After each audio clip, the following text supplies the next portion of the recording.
"We reserve the right to maintain our standards," the manager's words sliced through the ambient music, silencing nearby conversations. His gaze, cold and dismissive, swept over the firefighter's simple button-down shirt and department tie like they were street rags.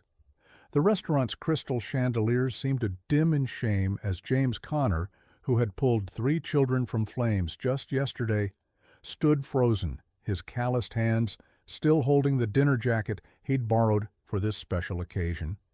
Around them, designer dresses and custom suits shifted uncomfortably, eyes averting, champagne glasses suddenly fascinating. The skyline was New York's newest temple to exclusivity, perched 40 stories above the city, with wait lists stretching months. Its panoramic windows reflected the sunset in golden hues across marble tables where celebrities and executives exchanged whispers over $100 appetizers. James had saved for months for this dinner, a personal celebration after yesterday's 3-alarm blaze had tested everything he had. His department buddy had called in a favor for the reservation, a rare night of luxury for a man who spent his life in flame-retardant gear, breathing smoke so others wouldn't have to. The manager's voice lowered to a theatrical whisper that somehow projected to every curious ear in range. Perhaps somewhere more suitable for your position might be appropriate. The diner on 8th is quite popular with city employees. A few muffled laughs rippled from a nearby table of finance types, their Rolex watches catching the light. What they didn't notice was the broad-shouldered figure who had paused mid-conversation across the room, his attention caught by the unfolding scene, Dwayne "The Rock" Johnson, whose expression had shifted from relaxed to intensely focused in a heartbeat. James Connor's face flushed crimson as the weight of dozens of eyes settled on him. He'd faced infernos that threatened to consume entire city blocks, crawled through smoke so thick he couldn't see his own hands, but this public humiliation made his heart hammer harder than any emergency call ever had. His friend Mark, seated already and now half rising in disbelief, opened his mouth to object, but James gave a small shake of his head. He wouldn't cause a scene. "I understand," James said quietly, dignity in every syllable, despite the tremor in his voice. Is there a problem here?" A woman at a nearby table finally broke the uncomfortable silence, her diamond earrings catching the light as she turned. "This man doesn't look like he's breaking any dress code I can see." The manager's smile remained plastered on his face, professional, yet somehow cruel. "Ma'am, the skyline maintains certain expectations for our clientele. It's not merely about attire, but about maintaining the proper atmosphere for our distinguished guests." His gaze flicked meaningfully toward a tech billionaire holding court 3 tables over, then to a famous fashion designer sipping champagne by the window. The message was clear: people who mattered versus people who didn't. James slowly tucked the borrowed jacket under his arm. The reservation had cost half his monthly discretionary budget, but his dignity was worth more. "Actually," the manager continued, lowering his voice, but still perfectly audible in the hush that had fallen, "we've had complaints about certain occupations making other guests uncomfortable." He glanced toward a table of executives who were watching the exchange with barely disguised amusement. One raised his whiskey glass in a mock toast. Mark stood fully now, his chair scraping loudly against the hardwood floor. "Complaints? About firefighters? Are you serious right now?" James put a restraining hand on his friend's shoulder. "It's fine, Mark, not worth it." But the muscle twitching in his jaw betrayed his calm words. Yesterday he'd carried a 6-year-old down 6 flights of stairs through blinding smoke. Today he wasn't good enough to eat overpriced pasta in this glass tower. Across the room, Dwayne Johnson set down his water glass with deliberate care. The former WWE star turned Hollywood icon had been dining with 2 producers discussing his next project, but his focus had completely shifted. Those close to him recognized that look, the slight narrowing of his eyes, the squared shoulders, the same look he got before performing his own stunts.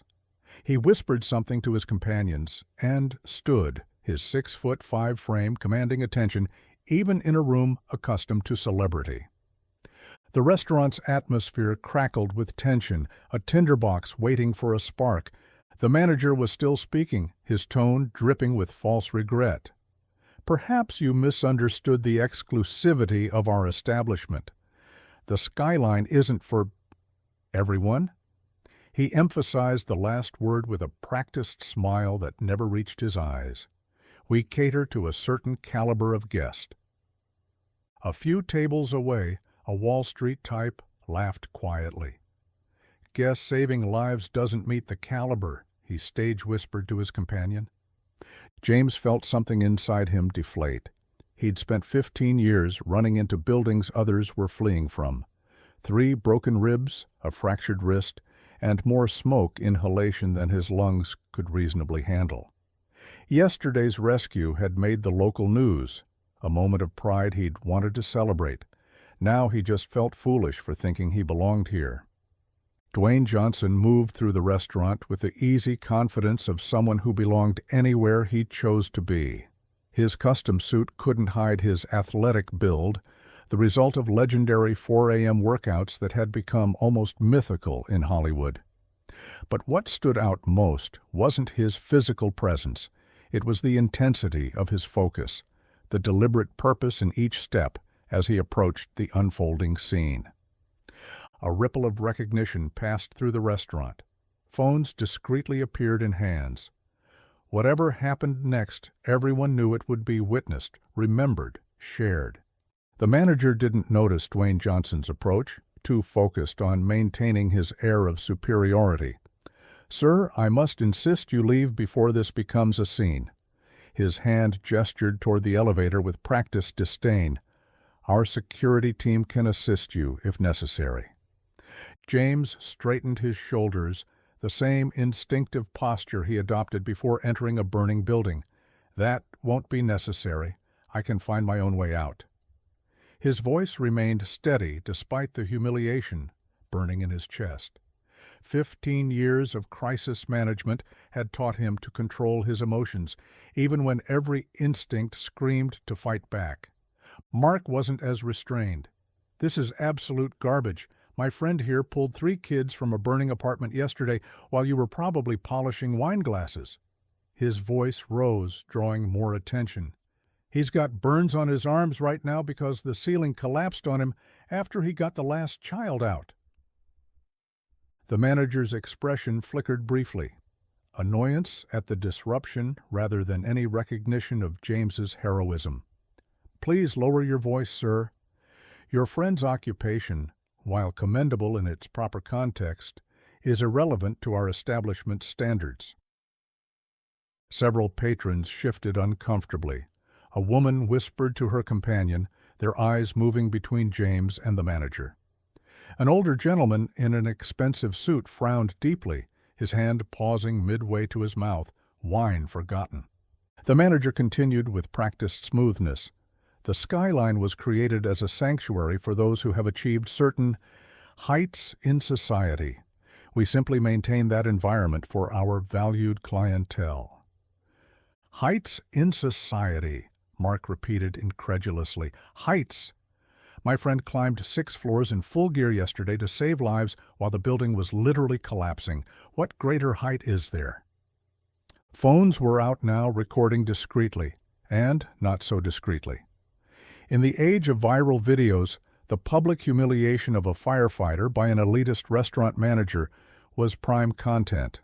James could almost see his embarrassment spreading across social media in real time, his private moment of shame becoming public entertainment. What no one's cameras had captured yet was Dwayne Johnson, now just steps away, his expression a controlled storm. "Your friend's career choice is his own," the manager replied with thinning patience. "But the skyline has cultivated relationships with celebrities, business leaders, and cultural influencers. Our exclusivity is precisely what our guests pay for. He emphasized this with a cursory glance at James's simple watch, a stark contrast to the gleaming timepieces adorning other wrists throughout the restaurant. A few tables away, a young tech entrepreneur who had been listening intently finally spoke up. "That's ridiculous. I've got 10 firefighters in my family. Since when is saving lives not good enough for overpriced pasta?" "Exactly," added another voice from across the room. The manager's confidence wavered slightly as more voices joined in, but he doubled down. "Ladies and gentlemen, please, I assure you we have the utmost respect for civil servants. However, there are establishments better suited for different demographics." His tone suggested he was being perfectly reasonable while explaining something obvious. James placed a hand on Mark's shoulder. "Let's just go. This isn't worth it." His voice was low, controlled, but the muscle working in his jaw betrayed his true feelings. He'd faced discrimination before, the son of Mexican immigrants who had worked his way through the academy, but never so publicly, never so brazenly. "You shouldn't have to leave," said a woman at a nearby table, her expression troubled. "This is wrong."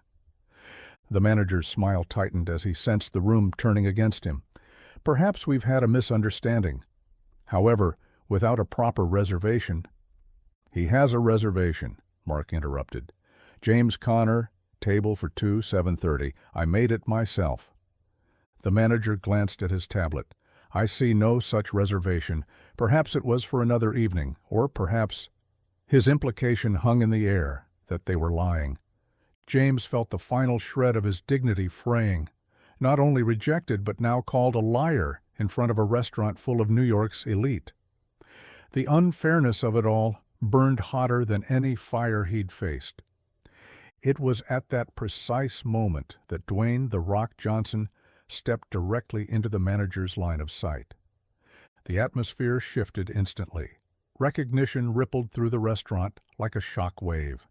Phones that had been recording the confrontation now swiveled toward the Hollywood star.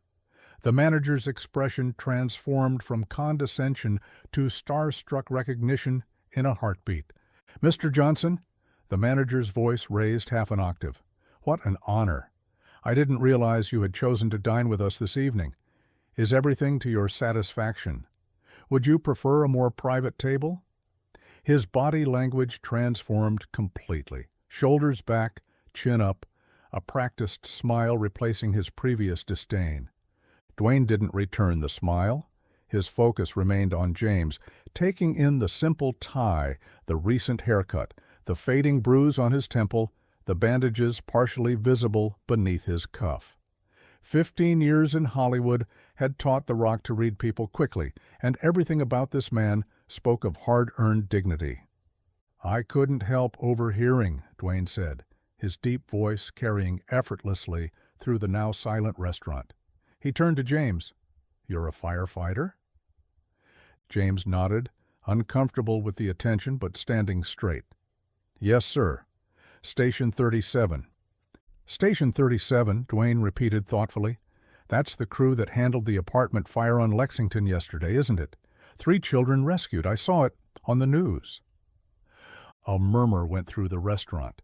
Several patrons exchanged glances, making the connection. The manager interjected smoothly, "Mr. Johnson, please allow me to resolve this minor misunderstanding. Perhaps we could offer you and your party our private dining room for the remainder of your evening."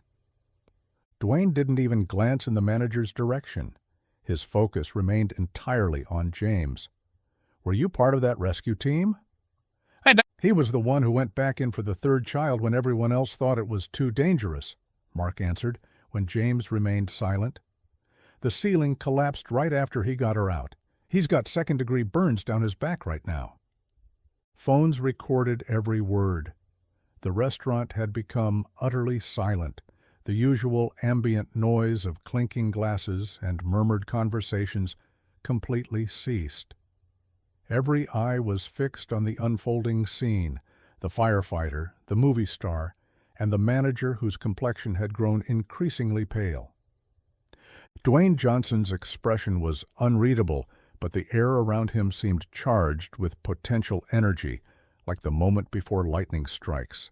Dwayne Johnson turned to face the manager directly, his expression calm but resolute. The 6'5" former wrestler didn't need to raise his voice to command attention. His presence alone transformed the atmosphere. When he finally spoke, his words fell into the silence with the weight of stone. "Let me make sure I understand what's happening here," he said, each word measured and deliberate. "This man," he gestured toward James, "who runs into burning buildings while others run out, who risked his life yesterday to save 3 children, who's standing here with burns on his body because he chose someone else's kids over his own safety. This man isn't suitable for your restaurant." The manager's smile faltered, then collapsed entirely. "Mr. Johnson, I assure you there's been a misunderstanding." "No misunderstanding," Dwayne cut him off, his tone conversational, yet somehow more powerful for its restraint. "I heard every word. We all did." He gestured around the restaurant where dozens of eyes watched and dozens of phones recorded. "You said the skyline is for people who have achieved certain heights in society. I'm curious about your metric for measuring height." A few nervous laughs rippled through the room. The manager's face had drained of color, his eyes darting between Dwayne, James, and the sea of recording phones. "Is height measured in dollars?" Dwayne continued. "In social media followers? In how many magazine covers someone's been on?" With each question, his voice grew more intense, though never louder. "Because from where I'm standing, and I've been fortunate enough to stand in some pretty high places, true height is measured in courage, in sacrifice, in putting others before yourself." James stood frozen, caught between embarrassment at being the center of attention and a growing sense of vindication. Mark had placed a supportive hand on his shoulder, his earlier anger giving way to something like awe as Dwayne Johnson, one of the biggest stars in the world, defended his friend's honor. The restaurant had become a stage, and everyone knew they were witnessing something they would remember forever. "I grew up with nothing," Dwayne continued, addressing not just the manager now, but the entire restaurant. "My family was evicted from our apartment when I was 14. We couldn't afford a $500 rent. Now I'm fortunate enough to be in a different position, but I never forget where I came from or who the real heroes are." He turned back to the manager, whose attempt to maintain composure was crumbling by the second. "The men and women who run toward danger, while the rest of us have the luxury of running away, they're the ones who've achieved the greatest heights, the ones who rise before dawn, put on uniforms, and protect strangers without asking if those strangers are exclusive enough to deserve saving." A woman at a nearby table wiped away a tear. An older man in an expensive suit nodded slowly, his earlier indifference transformed. Even the group of executives who had mocked James earlier sat in uncomfortable silence, one man staring intently at his plate. "Sir," the manager tried again, his voice noticeably less confident, "please understand our establishment's reputation is about to change dramatically," Dwayne finished for him. He pulled out his phone, held it up, and the manager's eyes widened in horror. "I've got 27 million followers who would be very interested to hear how the skyline treats New York's bravest." The threat hung in the air, unspoken but understood by everyone. One post from Dwayne "The Rock" Johnson could effectively end this restaurant's carefully cultivated image overnight. James finally spoke up, his voice quiet but steady. "I don't want to cause trouble. I just wanted a nice dinner to celebrate with my friend after a tough shift." "Celebrate what?" Dwayne asked him directly. "Yesterday was my first save, where I went back in alone," James admitted. 3 kids, single mom, working night shifts. He glanced around, suddenly self-conscious. It felt like a milestone worth marking. 15 years on the job. A hushed murmur rippled through the restaurant as the full humanity of the moment registered with everyone watching. "Here's what's going to happen," Dwayne said, his decision clearly made. This gentleman and his friend are going to enjoy the dinner they reserved. They're going to have the best table in the house. He turned to the manager. And you're going to personally ensure that every staff member treats them with the respect they've earned. The manager swallowed hard, nodding quickly. Of course, Mr. Johnson, right away. Not because I'm asking, Dwayne clarified, his voice taking on an edge of steel, but because it's the right thing to do. Because some people's contributions to society can't be measured in dollars or status. He turned toward the rest of the restaurant, where every face was turned toward him. I've been lucky enough to play heroes in movies. I get to pretend to be brave for a living. But this man? He gestured toward James. He lives it. Every day he puts on that uniform, he makes a choice that most of us, myself included, don't have to make. He chooses to risk everything for strangers. A spontaneous applause broke out, starting from a single table and quickly spreading throughout the restaurant. People began to stand, the applause growing louder. Even the group of executives who had mocked James earlier rose awkwardly to their feet, their faces a mixture of shame and newfound respect. The manager, sensing the tide of public opinion, quickly seized the moment. Station 37, table for two. Right this way, please. His voice was overly enthusiastic now, compensating desperately for his earlier behavior. Our finest table, of course. James stood still for a moment, overwhelmed by the sudden reversal. The same restaurant that had tried to humiliate him minutes ago was now applauding him. The same people who had looked through him were now seeing him, really seeing him, perhaps, for the first time. Dwayne extended his hand and James shook it firmly. "Thank you," he said simply. "No," Dwayne replied, loud enough for those nearby to hear. "Thank you for reminding all of us what real courage looks like." He turned to the still applauding crowd and raised his voice.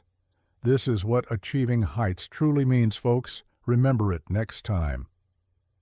The moment had transformed from humiliation to vindication, from injustice to restoration, and every phone in the room had captured it all.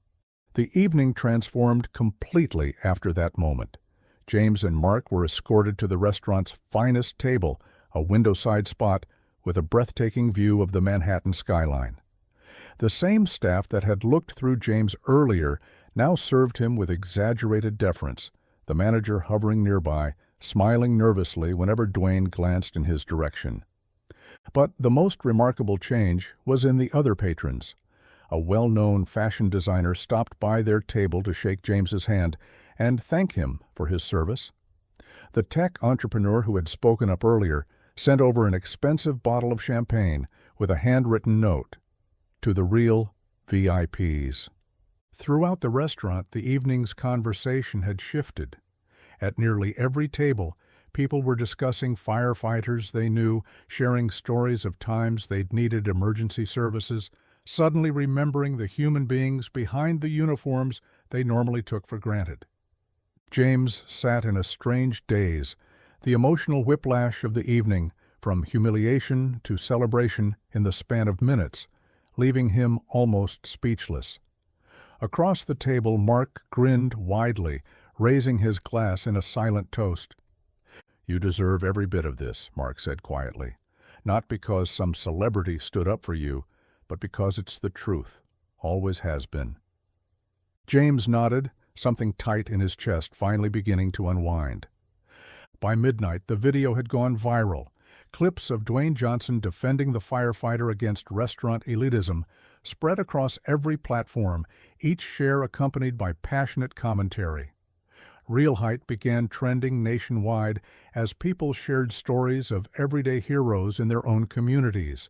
Teachers working second jobs to buy classroom supplies, nurses pulling double shifts during COVID, first responders who ran toward danger when others fled. The Skyline's social media accounts were flooded with comments, forcing them to issue a public apology by morning. They announced a new monthly program offering free dinners to first responders, along with a substantial donation to the Fallen Firefighters Foundation. Critics called it damage control, but the impact was real nonetheless. Station 37 suddenly found itself in the spotlight. News vans parked outside, reporters seeking interviews with the Rock's Firefighter. Department brass issued statements about the pride they felt in their team. Children dropped off hand-drawn thank you cards. For James, the attention was uncomfortable, but carried an important silver lining. His younger brother called from Arizona, where he'd been considering dropping his application to firefighter training school. "Changed my mind," he told James. "If this is how you guys stand up for each other, I want in." Sometimes public moments of justice create private ripples of change no camera can capture. 3 weeks later, James arrived for his shift to find Dwayne Johnson waiting at the station house. No cameras, no entourage, just a man in jeans and a t-shirt with a box of donuts and a genuine smile. "Thought I'd stop by to see where the real magic happens," Dwayne said, extending his hand. The two men toured the station, Dwayne listening intently as James explained their equipment, protocols, the reality of life between alarms. They ended on the station roof, looking out over the same city they'd viewed from the skyline, but from a different perspective, not from glossy heights, but from the ground level where real life happened. "That night changed things for me," Dwayne admitted, his voice thoughtful. "Made me think about how we measure success, who we value, why we value them." James nodded. "For what it's worth, it changed things here too. 3 new volunteer applications last week alone." As they parted ways, Dwayne clasped James's shoulder. "In my business, we pretend to be heroes for the cameras. In yours, you're heroes when no one's watching. That's the difference." James smiled. "Until someone like you makes people see." The video had been viewed 70 million times by then, changing perspectives around the world about whose lives we value and why, about what it truly means to reach the greatest heights of humanity.